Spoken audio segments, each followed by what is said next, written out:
എൻ്റെ പ്രിയപ്പെട്ട കൂടപ്പിറപ്പുകളെ, നിങ്ങളിപ്പോൾ വീഡിയോയിൽ കാണുന്ന സുനേജ് എന്ന് പറയുന്ന പ്രിയപ്പെട്ട ചെറുപ്പക്കാരൻ ഇടുപ്പല്ല് ദ്രവിച്ചു പോകുന്ന അസുഖത്തിൽ വേദന സഹിച്ചുകൊണ്ട് കിടക്കുകയാണ്. സ്വന്തമായിട്ട് എഴുന്നേറ്റിരിക്കാനോ ബാത്റൂമിൽ പോകാനോ മറ്റുള്ള ഒരു കാര്യത്തിനും കഴിയാതെ വേദന കടിച്ച് സഹിച്ച് ജീവിക്കുന്നൊരവസ്ഥയാണ്. സർജറിക്ക് 10 ലക്ഷം രൂപയോളം ചെലവ് വരും. ഒരു വഴിയുമില്ല. ആ ഒരു മകനും ഉമ്മയുമാണ് സുനേജിനാകെയുള്ള ഒരു ആശ്രയം എന്ന് പറയുന്നത്. ഭാര്യ അദ്ദേഹത്തിൻ്റെ ഒപ്പമില്ല.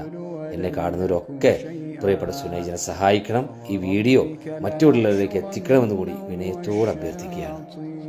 എൻ്റെ മോന് ഒരുപാട് നാളായി, 2 വർഷത്തിലേറെയായി കാലിന് 2 ഇടുപ്പിലും വേദന, കടങ്ങളും അല്ലാണ്ടും എല്ലാം മേടിച്ചൊക്കെ മരുന്നൊക്കെ മേടിച്ച് ഈ അവസ്ഥയിലൊക്കെ എത്തി. ഇപ്പോൾ ഡോക്ടർമാർ പറയണത് എത്രയും പെട്ടെന്ന് സർജറി നടക്കണമെന്നാണ് പറയണത്.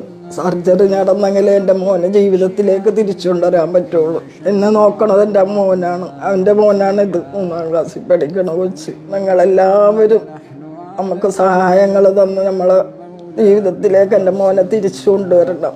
ആവുന്ന സഹായങ്ങളെല്ലാം ചെയ്തെന്ന് എത്രയും പെട്ടെന്ന് നമുക്ക് സഹായങ്ങൾ തന്ന് നമ്മളെ ജീവിതത്തിലേക്ക് കൊണ്ടുവരണം. എൻ്റെ മോനിക്ക് വേദന കാരണം അവന് ഉറക്കമില്ല. അസ്സലാമു അലൈക്കും, നമസ്കാരം പ്രിയപ്പെട്ടവരെ. PMA സലാമാണ്.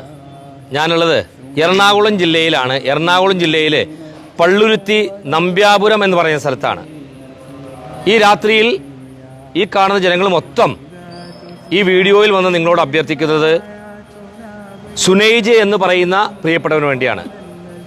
വല്ലാത്തൊരവസ്ഥയിലാണ് സുനൈജ്. നിങ്ങളിപ്പോൾ വീഡിയോ കണ്ടതുപോലെ വിഷമാവസ്ഥയിലും വേദനയിലും കഴിയുകയാണ്. കിടക്കുന്നിടത്ത് എണീക്കാൻ പറ്റാത്ത അവസ്ഥ, സ്വന്തമായിട്ട് ബാത്റൂമിൽ പോകാൻ പറ്റാത്തൊരവസ്ഥ, നടക്കാൻ പറ്റാത്ത അവസ്ഥ, എല്ലാം കൊണ്ടും ദയനീയമാണ്. ചെറിയൊരു കുഞ്ഞു മകനാണ് സുനൈജിനുള്ളത്. ബിലാറ്ററൽ